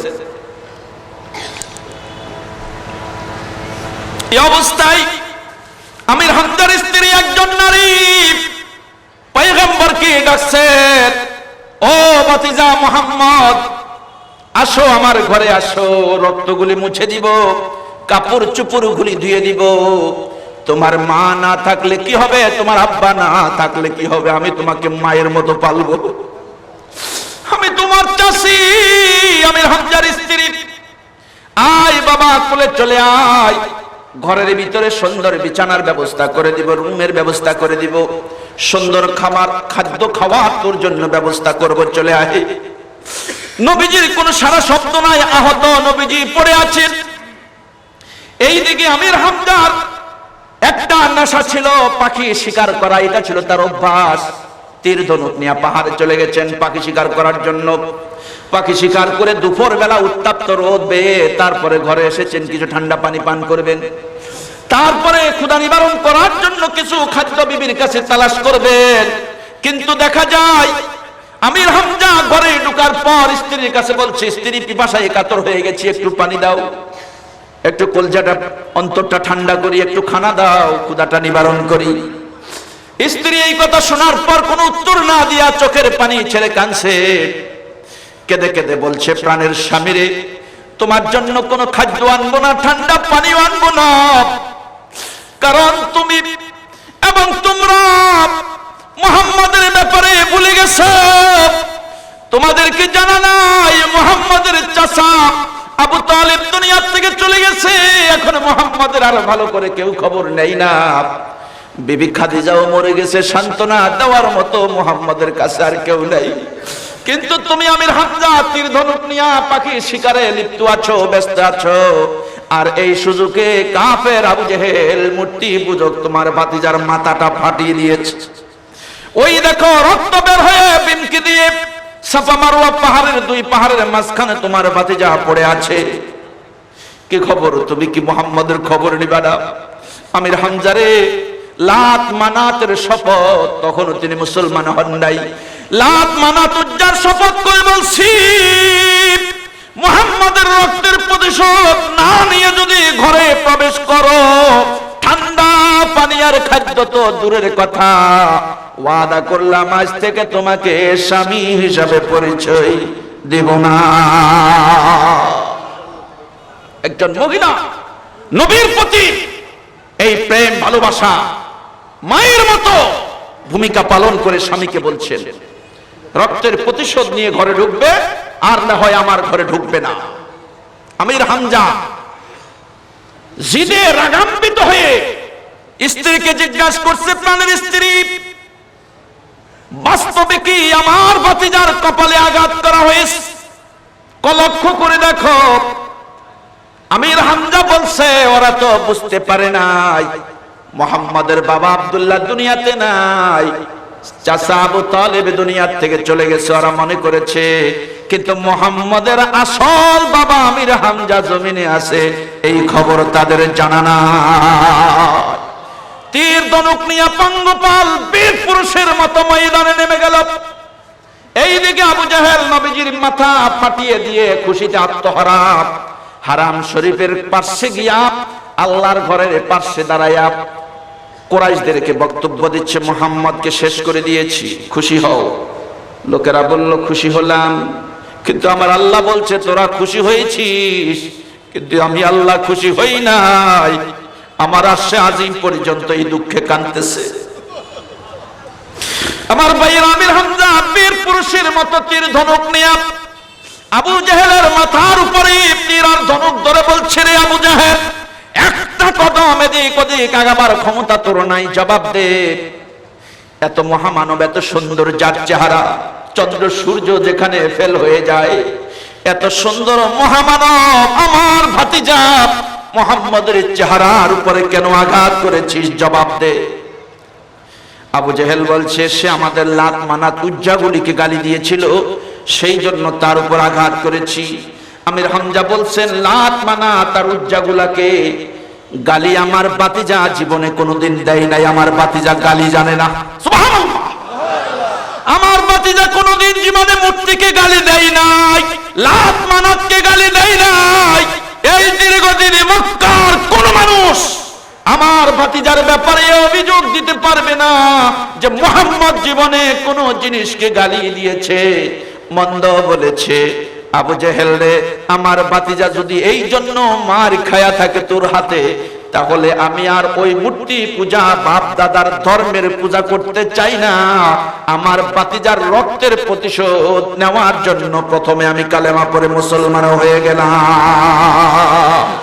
আমির হামজা ঘোষণা করলেন, আশহাদু আল্লা ইলাহা ইল্লাল্লাহু ওয়াহদাহু লা শারীকা লাহু ওয়া আশহাদু আন্না মুহাম্মাদান আবদুহু ওয়া রাসূল। কবি ইকবাল কত সুন্দর করে না বলেছেন, বাতিল সে দবনে ওয়ালা আই আসমা नहीं हम, बातिल से दबने वाले ऐ अस्मा नहीं हम, सोबर कर चुका है तो इंतहा हमारा। কবি ইকবাল আমাদের দুর্বল ইমানদারদেরকে ঈমান মজবুত করার ঔষধ দিয়েছে, মেডিসিন দিয়েছেন। এইভাবে আমাদের হারানো ঈমানকে, দুর্বল ঈমানকে তাজা করার জন্য তিনি এই কবিতাগুলি বলে আমাদের ঈমানকে তাজা করেছেন, যে বাতিলের সামনে মাথা নত করার ব্যক্তি মুসলমানেরা নয়। আমির হামজা কালেমা পড়ছে, মুসলমান হয়েছে। সঙ্গে সঙ্গে সজোরে আবু জেহেলের কপালের উপর আঘাত করল। আবু জেহেলের কপাল ফেটে রক্ত বের হয়ে লুটে পড়েছে। চতুর্দিক থেকে কাফের বেঈমান মূর্তি পূজকেরা আমির হামজার উপর আক্রমণ চালাবার প্রস্তুতি নিয়েছেন। আমির হামজা ছিল এত শক্তিশালী, মক্কার জমিনে আমির হামজার মতো আর এত শক্তিশালী কোনো পুরুষ ছিল না। আমির হামজা তখন গায়ের ভিতরে মূর্তি পূজা অবস্থায়, বাপদাদার ধর্মের পূজা অবস্থায় আমির হামজার গায়ের মধ্যে 100 তাজা যুবকের শক্তি ছিল। 100 তাজা যুবকের শক্তি ছিল মূর্তি পূজক অবস্থায়। এরপরে আমার ভাইয়েরা, হযরত আমির হামজা ওই কাফেরদেরকে উদ্দেশ্য করে বলছে, হে কাফেরেরা, আমার ভাতিজাকে মারার কারণে তার কাছ থেকে রক্তের প্রতিশোধ নিয়েছি। স্ত্রীর কাছে ওয়াদা করেছি, স্ত্রী রে, যতক্ষণ আমার ভাতিজার রক্তের প্রতিশোধ না নিতে পারবো, ঘরে আসবো না, ঠান্ডা পানি পান করবো তো দূরের কথা, স্ত্রী রে, স্ত্রীর পরিচয় দিব দূরের কথা, দুনিয়ার এক গ্লাস ঠান্ডা পানিও রক্তের প্রতিশোধের আগে গ্রহণ করব না। রক্তের প্রতিশোধ নিয়ে এরপরে কাফের বেঈমান যখন আমির হামজার উপর মোকাবেলার চেষ্টা করছিল, আক্রমণ করার চেষ্টা করছিল, আমির হামজা ঘোষণা দিয়েছেন, কই তোমরা জানো ঈমান আনার আগে আমার শরীরের ভিতরে 100 মোটা তাজা যুবকের শক্তি ছিল। এখন আমি কালেমা পড়ার সাথে সাথে আমার মন বলতেছে 1000 যুবক যদি আমার সাথে মোকাবেলা করে পারবে না। আলফিন মিনাল মালাইকাতি মুরদিফিন, আল্লাহ পাক বলছেন, ওয়ায়ানসুরাকাল্লাহু نصرا عزيزا هو أنزل السكينة في قلوب المؤمنين ليزدادوا إيمانا مع إيمانهم ولله جنود السماوات والأرض وكان الله عليما حكيما الله أكبر আল্লাহ পাক বলছেন ঈমানদারেরা কাফেরের মোকাবিলায় সর্বোৎকৃষ্ট সাহায্য আমি আল্লাহ আসমান থেকে তোমাদের উপর নাজিল করব। সুবহানাল্লাহ কি আসতে সবাই বলতে হবে সুবহানাল্লাহ। ওগো নবী সর্বোৎকৃষ্ট বলিষ্ঠ সাহায্য আপনাকে দিব, ঈমানদারের কলবকে ঈমানে ভরপুর করে দিব। জোরে বলুন সুবহানাল্লাহ। এই ঈমানদারেরা সংখ্যায় যদি কম হয়, কাফের বেঈমান যদি সংখ্যায় যদি তোমাদের কয়েক হাজার গুণ বেশি হয়, তারপর ভয় করো না। ওয়ালিল্লাহি জুনুদুস সামাওয়াতি ওয়াল আরদ, আসমানের নিচে জমিনের উপরে আমি আল্লাহর কাছে অনেক বাহিনী আছে। যখন যেই বাহিনী প্রয়োজন ইসলাম ওয়ালাদেরকে সাহায্য করার জন্য সেগুলি ব্যবহার করব। আল্লাহ পাক বলছেন ওয়ালিল্লাহি জুনুদুস সামাওয়াতি ওয়াল আরদ, আসমানের নিচে জমিনের উপরে আমার কাছে বহুত বাহিনী আছে। কার বাহিনী? আল্লাহর বাহিনী। সেই বাহিনী নমরুদের বিরুদ্ধে আল্লাহর বাহিনী মোকাবেলা করতে এসেছেন। সেই বাহিনীগুলা খুব ক্ষুদ্র মশা। জোরে বলুন ঠিক না বেঠিক? দেখতে ক্ষুদ্র, আল্লাহ কয় বিশাল বিশাল শক্তিশালী রাজাধিরাজের বিরুদ্ধে মোকাবেলা করতে আমি আল্লাহ কখনো বড় বড় বাহিনী ব্যবহার করি না, ক্ষুদ্র বাহিনী ব্যবহার করি। মশা মশা খুব ক্ষুদ্র প্রাণী, সেরেফ শক্তিশালী নমরুদের নাকের ভিতরে ঢুকাইয়া মস্তিষ্কের ভিতরে বসাই দিয়েছেন কে? এক মশার কামড়ে পেটের পায়খানা যে ছুটলো বন্ধ হলো না, ওই মশার কামড়ে শেষ পর্যন্ত নমরুদ বাহিনী, যেই বাহিনী আল্লাহর সাথে আল্লাহর বিরুদ্ধে যুদ্ধ করার জন্য এসেছে, সেই নমরুদ বাহিনীর জুতার পিটা, চারুর পিটা খেয়ে জাহান্নামে চলে গেছে। ঠিক না বেঠি? আমার ভাইয়েরা, এইভাবে ফেরাউনের অবস্থা হয়েছে। জোরে বলুন ঠিক না বেঠিক? আব্রাহা বাদশার কথা শুনছেন না? আলাম তারা কাইফা ফাআলা রাব্বুকা বিআসহাবিল ফিল। নবী আপনি দেখেন নাই কিভাবে হস্তি বাহিনীকে নাস্তানাবুদ করে দিয়েছি না আমি? সুবহানাল্লাহ। আলাম ইয়াজআল কাইদাহুম ফি তাদলিল ওয়া আরসালা আলাইহিম তায়রান আবাবিল। তাদের ষড়যন্ত্রকে আল্লাহ কিভাবে মোকাবেলা করেছেন? যে আবাবিল পাখি, ক্ষুদ্র পাখি বিশাল হস্তি বাহিনীর বিরুদ্ধে পাঠিয়েছেন কে? জোরে বলতে হবে কে পাঠিয়েছেন? সে আল্লাহ এখনো আছে নাকি আমেরিকায় বসে আছে? সারা পৃথিবীতে আছে না? নাকি ইন্ডিয়াতে গিয়ে বসে আছে আমাদেরকে সাহায্য করবে না? সে আল্লাহ এখনো আছে, সে আল্লাহ থাকবেন। আমার ভাইরা, সে আল্লাহ সাহায্য করবেন হস্তি বাহিনীকে ধ্বংস করার জন্য। ওয়ালিল্লাহি জুনুদুস সামাওয়াতি ওয়াল আরদ, আসমানের নিচে জমিনের উপরে আমার বাহিনী আছে, সেগুলি সময় সময় আমি আল্লাহ ব্যবহার করে। জোরে বলুন সুবহানাল্লাহ। এই পাখিগুলি কি আল্লাহ পাক রব্বুল আলামিন নিজের বাহিনী ঘোষণা করেছেন। সেই বাহিনীগুলিকে আল্লাহ পাক মুখের ভিতরে পাথর ঢুকায় দিয়েছেন। ইবনে কাসির তাফসিরে বায়ানুল কোরআন, তাফসিরে তাবারির ভিতরে বলেন, পাখিরা যে পাথরগুলি ঠোঁটের মধ্যে কামড়িয়ে নিয়েছিল, এই পাথরগুলা ছিল খুবই ক্ষুদ্র, খুবই ছোট, কিন্তু এগুলাকে জাহান্নামের আগুন দিয়া গরম বানায়া বোমা আর বিয়নেট করে দিয়েছেন কে? এগুলিকে বোমা বানায়া, বিয়নেট বানায়া শক্তিশালী করে পাখির ঠোঁটের মধ্যে লাগানো দিয়েছেন। আর সেই পাখি আল্লাহর ঘরকে রক্ষা করার জন্য আব্রাহার হস্তি বাহিনীর উপরে ঝাঁপিয়ে পড়েছেন। একটা পাথর যখন আসমান থেকে পড়তো, পাখির মুখ থেকে পড়তো, পড়ার সাথে সাথে এক একটা হস্তি বাহিনী বাস্ট হয়ে যেত। জোরে বলুন সুবহানাল্লাহ। বাতিল সে দবনে ওয়ালা আই আসমা नहीं हम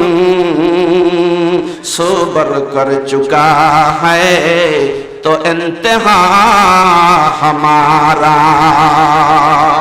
अमेरिका हमारा इकबाल বলেছেন अमेरिका हमारा राशिया हमारा हिंदुस्तान हमारा चीना अरब हमारा रोए जमी से लेकर तासमां हमारा इनिल हुक्म इल्ला लिल्लाह হুকুম যার আইন চলবে তার।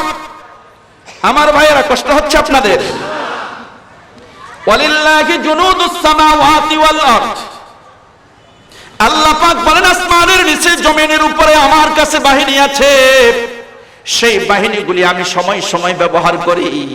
আমির হামজারে 100 যুবকের শক্তি ছিল মুসলমান হওয়ার আগে, এখন আমি আল্লাহ তোর শরীরের ভিতরে 1000 যুবকের শক্তি দিয়েছি।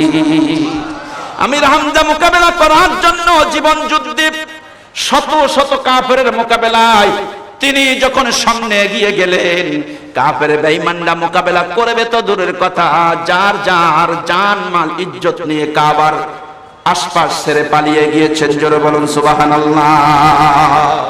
নবীজির মস্তক মোবারক কোলে উঠাইয়া আমির হামজা কাঁদতেছে, বাবা। রক্তগুলি দেখে আমির হামজা সহ্য করতে পারে নাই, জিহ্বা দিয়া চেটে ছেড়ে রক্তগুলি খাচ্ছে। আল্লাহর পয়গম্বরকে বলছে, বাবা মুহাম্মদ, ওরা মনে করেছে তোমার বাপ নাই, চাচা নাই, দুনিয়ার থেকে বিদায় হয়ে গেছে। ওরা জানে না তোমার আসল বাবা আমির হামজা রয়ে গেছে।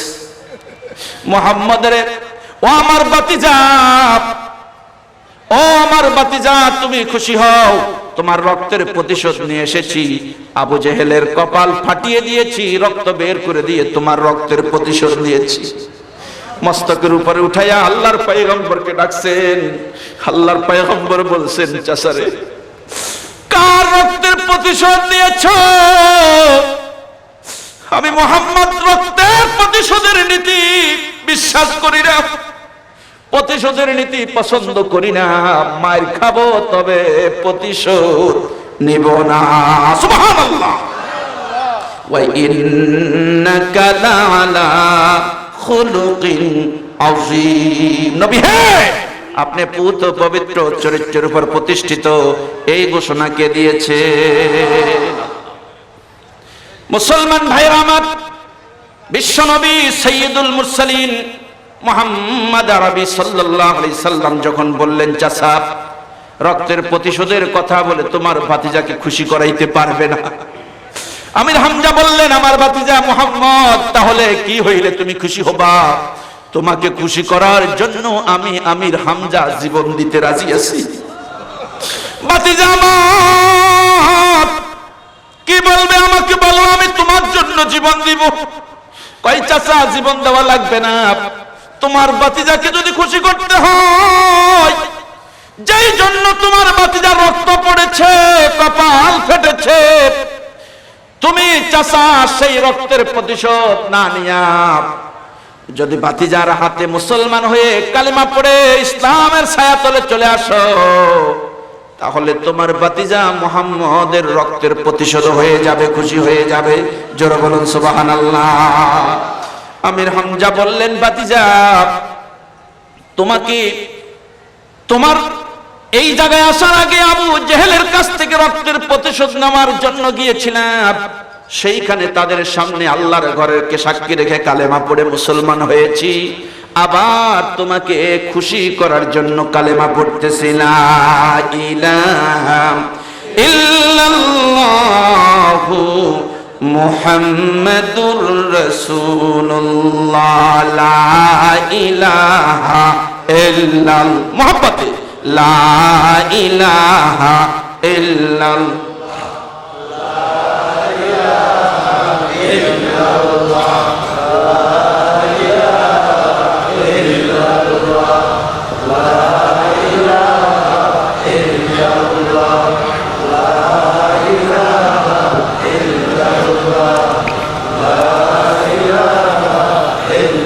لا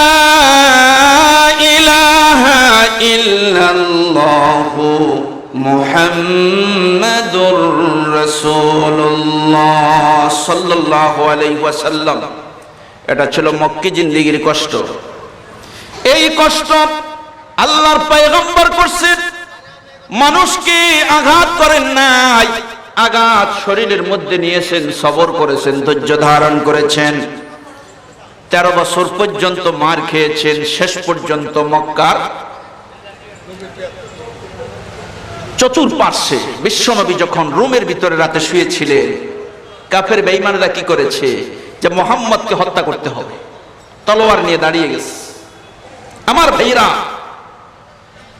নবীজি ঘুমিয়ে আছেন, আল্লাহ পাক ফেরেশতা পাঠালেন, হাবিব তাড়াতাড়ি করে উঠুন, তাড়াতাড়ি মক্কার জমিন ছেড়ে মদিনায় চলে যান।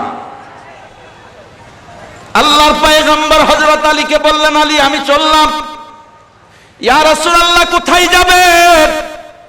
কয় ঘরের চতুর্পার্শ্বে তলোয়ার নিয়ে শত্রু দাঁড়িয়ে আছে, আমার আল্লাহ অর্ডার করেছেন তাড়াতাড়ি মদিনায় চলে যাওয়ার জন্য।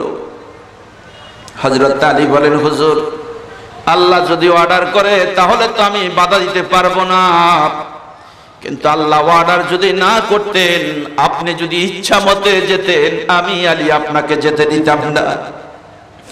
মক্কার যত যুবক কাফের আছে, বেঈমান আছে, আমি আলী তাদের বিরুদ্ধে একা মোকাবেলা করতাম। জোরে বলুন সুবহানাল্লাহ।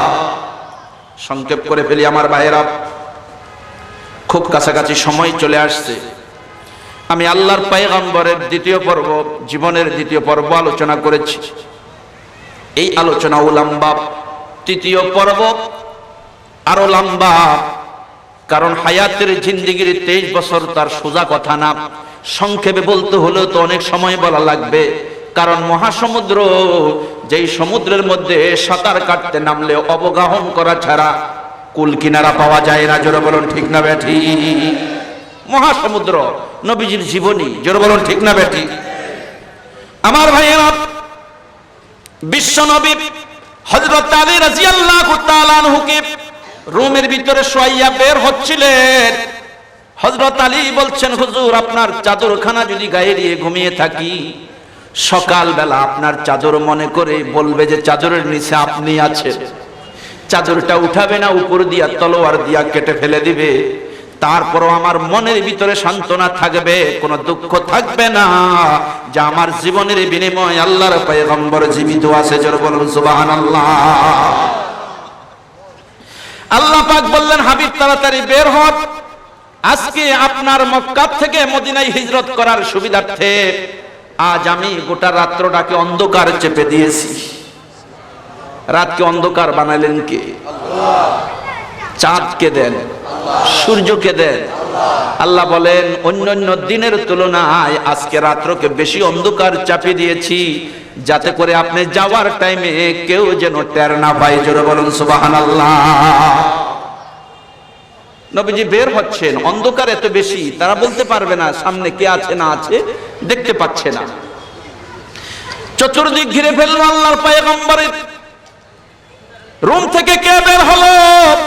আওয়াজ নাই। কেউ বলছে কেটে ফেলো, হত্যা করে ফেলো, কেউ বলছে না তলোয়ার চালায়ো না, হয়তো আমাদের লোকও হতে পারে, দাঁড়িয়ে থাকো, সকাল হলে পরে তারপরে হত্যা করা যাবে দেখে। তারা দাঁড়িয়ে আছে।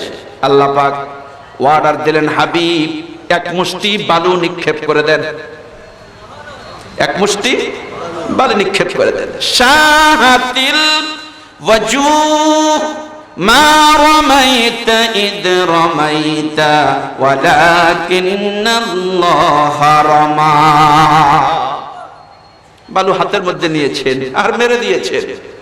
আল্লাহ পাক বলেন, হাবিব ওই দিন বালু নিক্ষেপ করেছিল, একদিকে একজন কাফের চোখ অন্ধ হওয়ার কথা, কিন্তু আমি আল্লাহ পাক এগুলাকে চতুর্ভুজ করে দিতে, প্রত্যেক কাফের চোখে চোখে ঢুকাইয়া দিতে আমি আল্লাহর কুদরত সেদিন ব্যবহার হয়েছে। সুবহানাল্লাহ।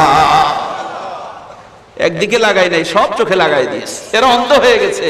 আমার নবী বের হয়ে যাচ্ছেন। সুবহানাল্লাহ।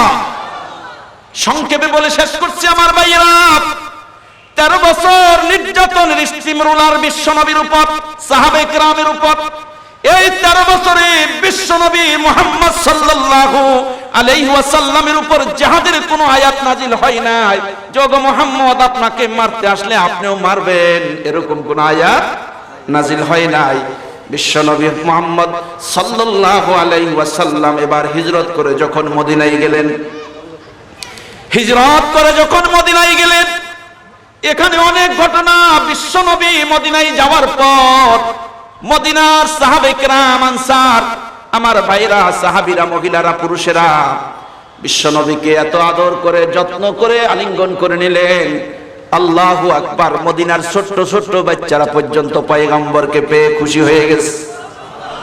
আল্লাহর পয়গম্বর যেদিন মদিনা শরীফের উপকণ্ঠে কদম রাখলেন, মদিনার ছোট্ট ছোট্ট বাচ্চারা নবীর চেহারা দেখে তাদের মনের অজান্তে চোখ থেকে পানি ছেড়ে দিলেন এবং কেঁদে কেঁদে বলছেন, মদিনার নিষ্ঠুরেরা কেমন করে মন চাইলো এত সুন্দর মানুষটাকে মক্কা থেকে তাড়িয়ে দিতে। ওই ছেলেরা আল্লাহর পয়গম্বরকে, বাচ্চারা, মদিনার বাচ্চাগুলি, ছেলে মেয়েগুলি পয়গম্বরকে দেখলেন উটের উপরে বসে আছেন। তারা চতুর্দিকে আল্লাহর পয়গম্বরের শানে নাত গাইতেছেন, নবীকে পেয়ে নবীর শানে নাত গাইতেছেন। চতুর্দিক ঘুরে ঘুরে, ওটের চতুর্দিক ঘুরে ঘুরে নবীর শানে নাত গাইতেছেন। তালাল বদরু আলাইনা মিন সানিয়াতিল বিদাঈ ওয়াজাবাত শুকরু আলাইনা মাদআ লিল্লাহি দাঈ। নবীজির চতুর্পাশে ঘুরে ঘুরে নাত গায় আর ডাকে, আয় ও মদিনার ছেলেরা, মেয়েরা, তাড়াতাড়ি করে চলে আয়, আজ আমাদের মদিনায় পূর্ণিমার চাঁদ উঠেছে। সেই পূর্ণিমার চাঁদের নাম কি? মুহাম্মাদুর রাসূলুল্লাহ ওয়াল্লাযীনা মাআহু আশিদ্দাউ আলাল কুফফার رحماء بينهم تراهم ركعا سجدا يبتغون فضلا من الله ورضوانا। আমার ভাইরা, পূর্ণিমার চাঁদের নাম মুহাম্মাদুর। এই বাচ্চাগুলি আল্লাহর পয়গম্বরের শানে নাত গাইতেছে। পয়গম্বর অনেক উঁচে ওটের উপরে বসার কারণে বাচ্চাগুলির দেখতে কষ্ট হয়। নবীজি সেখান থেকে নেমে তাদের মাথায় হাত বুলিয়ে দিয়ে বলছে, ও মদিনার ছেলেরা, মেয়েরা, আজকে মদিনায় আসার পর তোমাদের ভালোবাসায় আমি পয়গম্বর মুগ্ধ হয়ে গেছি। ও মদিনার ছেলেরা, মেয়েরা, আজকে যেইভাবে আদর দেখাইলাম, ভালোবাসা দেখাইলাম, মোহাব্বত দেখাইলাম, বলো না মদিনার ছেলেরা, মেয়েরা, সারা জীবন তোমরা মুহাম্মদ সাল্লাল্লাহু আলাইহি সাল্লামকে ভালোবাসবে কিনা? মদিনার ছেলে মেয়েরা ওয়াদা করেছে, মাজ আর মুআব্বাজ ওয়াদা করেছেন, ওগো পয়গম্বর, শুধু ভালোবাসবো না, আপনার জন্য জীবন দিয়ে দিব। শুধু ভালোবাসবো না, আপনার জন্য জীবন দিব। এবং মক্কার কাফের বেঈমান যেগুলি আপনাকে তাড়িয়ে দিয়েছে, সেগুলিকে পাইলে জীবন দিয়া তাদেরকে হত্যা করব। শপথ করেছিলেন। মাজ আর মুআব্বাজ, বয়স 10 বছর আর 12 বছর। সুবহানাল্লাহ। সাহাবীর পাশে নবীজির জন্য ঘর বানালেন। নবীজিকে ডাকছেন, আসেন হুজুর, আমার ঘরে আসেন, আপনার জন্য ঘর বানিয়েছি। এই জায়গা আপনার, এই ঘর আপনার, সব সময় থাকবেন, যতদিন মন চাই ততদিন থাকবেন। নবীজি বলেন, তোমাদের সকলকে আমি ভালোবাসি, মহাব্বত করি, কিন্তু এই মহাব্বতের ভিতরে একজনের ঘরে গেলে সবাই মন খারাপ করে ফেলবা, কিন্তু আমি একজনের ঘরে যাব না, সবাইকে কষ্ট দিব না। কিন্তু আমি এই যে উটের উপরে চড়েছি, সেই উটটা আল্লাহর হুকুম মানে। এই উট আমাকে নিয়ে যেখানে প্রবেশ করবে, যার ঘরে ঢুকবে, আমি সেখানে বসবাস করব। ওর ডাইরেক্ট গিয়া আবু আইয়ুব আনসারী রাদিয়াল্লাহু তাআলা আনহুর ঘরে গিয়া বসছে। আমরা সেই ঘর দেখে এসেছি মদিনাতে, জোরে বলুন সুবহানাল্লাহ। আবু আইয়ুব আনসারীর ঘরে ঢুকেছেন। আমার ভাইরা, তাফসীর ইবনে কাসিরের ভিতরে এসেছে, যেই ঘরে উট প্রবেশ করেছে এই ঘরটা বাস্তবে নবীজির জন্মের 1000 বছর আগে তৈরি করেছেন নবীজির জন্য। জোরে বলুন সুবহানাল্লাহ। 1000 বছর আগে এই ঘরটা বাদশা তুব্বা আউয়াল হিমিয়ারি, যার বাড়ি ছিল ইয়েমেনে, তিনি ইয়েমেনের রাষ্ট্রপতি ছিলেন, তিনি কাবাঘর ভাঙতে এসেছেন। ইয়েমেন থেকে বারবার কাবাঘরের উপর হামলা চালানো হয়েছে, তার মধ্যে বাদশা তুব্বা আউয়াল হিমিয়ারি একজন, যিনি শেষ পর্যন্ত তওবা ইস্তেগফার পড়ে ইসলামের পথে চলে এসেছেন এবং বিশ্ব নবীর জন্য মদিনাতে ঘর তৈরি করে গেছেন।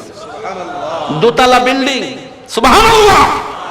450 কিলোমিটার রাস্তা মক্কা থেকে মদিনা পর্যন্ত বাদশা তুব্বা আউয়াল হিমিয়ারি করে গেছেন যে আল্লাহর পয়গম্বর হিজরত করবেন। সুবহানাল্লাহ। ইনজিল, তাওরাত, জবুর কিতাবে আল্লাহর পয়গম্বরের সবগুলি অগ্রিম দেওয়া ছিল। সুবহানাল্লাহ। সেই জন্য রাস্তা কিভাবে পাবে, বাদশা তুব্বা আউয়াল হিমিয়ারি রাস্তাও করে দিয়েছেন। সুবহানাল্লাহ। কষ্ট হচ্ছে আপনাদের? সময় তো আমার ওভার হয়ে যাচ্ছে মনে হয়। তো মদিনী জিন্দেগির আলোচনা যখন আমাকে নিষেধ করবেন তখন আমি ছেড়ে দিব। মদিনী জিন্দেগির আলোচনা অনেক লম্বা, অর্থাৎ আমি এই মদিনী জিন্দেগির আলোচনার উদ্দেশ্য হলো মক্কি জিন্দেগিতে কোরআন শরীফের মধ্যে জিহাদের কোনো আয়াত নাজিল হয় নাই, মদিনায় যাওয়ার পর জিহাদের আয়াত নাজিল হতে শুরু করেছে। কেননা নবীজি নিরাপদে থাকতে গিয়েছিলেন মদিনায়, কাফেররা চিন্তা করলো, মক্কার কাফেররা, মুহাম্মদ ওখানে গিয়ে আরামে আছে, আরামে থাকতে দিব না। টার্গেট করলো রমজান মাস, যুদ্ধ তৈরি করলো 1000-এর উপরে সন্ত্রাসী। মক্কার কাফেররা অস্ত্র শস্ত্র দিয়ে বদরের প্রান্তরে পাঠিয়েছেন 17 রমজান যুদ্ধ করার জন্য। 17 রমজান পাঠানোর উদ্দেশ্য হলো মুসলমানেরা না খাইয়া দুর্বল হয়ে যাবে, রমজানের রোজা রাখলে দুর্বল হয় না, এই দুর্বলতার মধ্যে যুদ্ধ করবে যাতে কোনো মোকাবেলা করা না লাগে, সবগুলা যেন সমূলে বিদায় করে দেওয়া যায়। কিন্তু আল্লাহ পাক বলেন, আয় আমি আছি, তোরা আয় আমি আছি, সাহায্য করবো মুসলমানদেরকে, তোদেরকে না।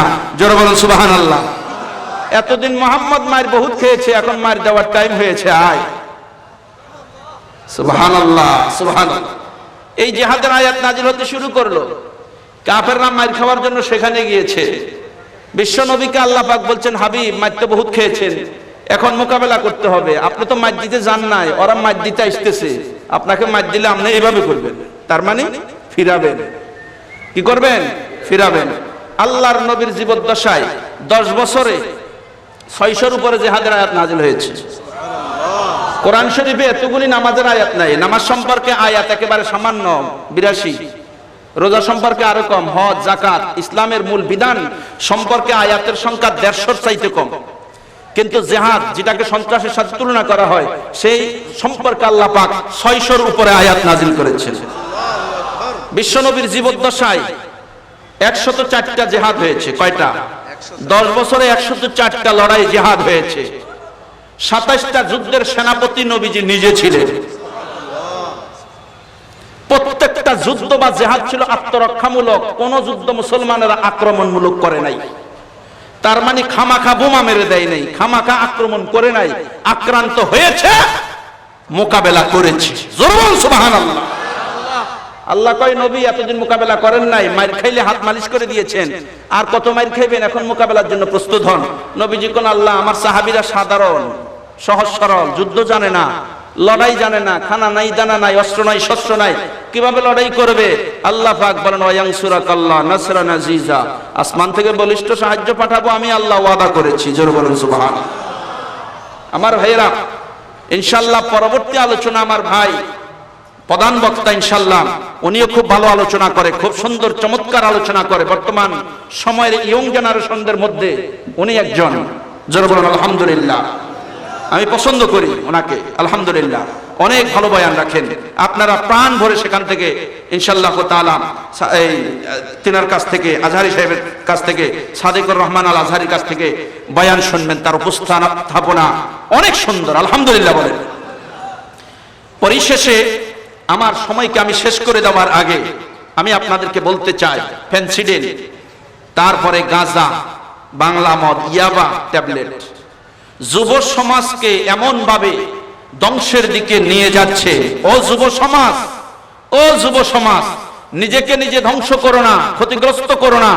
শুধু তুমি ধ্বংস হচ্ছ না, তোমার ফেন্সিডিল, গাঁজা, মদ যতই নেশা করো না কেন, এই নেশার কারণে তুমি ধ্বংস হচ্ছ, তোমার ছেলে মেয়ে ধ্বংস হচ্ছে, পরিবার ধ্বংস হচ্ছে, সমাজ ধ্বংস হচ্ছে, রাষ্ট্র ধ্বংস হচ্ছে।